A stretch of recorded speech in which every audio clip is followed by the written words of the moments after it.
When it comes time to start putting hay in the haymow, the first task is to lower the haymow door. This must be done very carefully. It's done using the carrier on the track with the drop pulley coming down, fastened to the door and released. The first fork being demonstrated here is the iron claw or chain fork, which was developed especially when baled hay came into use, and it is capable of easily carrying 8 bales at a time up into the haymow. Some farmers have reported they loaded it even heavier than that, but that's an easy load for this iron claw fork. These are items that were manufactured by the Louden company in Fairfield, and as the hay horse is led away, the load ascends into the track.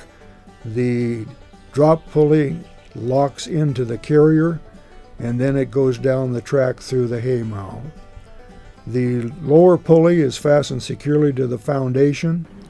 The upper pulley then is used as a Louden bracket, and this is at the base of the haymow floor. The rope continues on up to the pulley at the end of the track, and then the rope goes across with the track to the carrier, down through the carrier and around the drop pulley fastened to the hay fork. As that locks in, it swings across the haymow, and when the farmer in the haymow yells, "Drop it," a trip rope is pulled, and this rope goes to the outside and releases the fork, which drops the hay load into the haymow. Here's a good heavy load of bales. They're turning that so that the drop pulley will fit into the carrier, and then it all releases and down comes the load. That's when the farmer in the haymow has to start working, because he's then got to move those bales off to the side and stack them where they want them to be. As you see, when it comes to the end of the track, it releases and drop pulley comes down. This next fork is a grapple fork. This fork was developed mostly for loose hay. It was developed before the iron claw fork, and is very capable of taking maybe 4 bales, but it carries a good heavy load of loose hay into the haymow.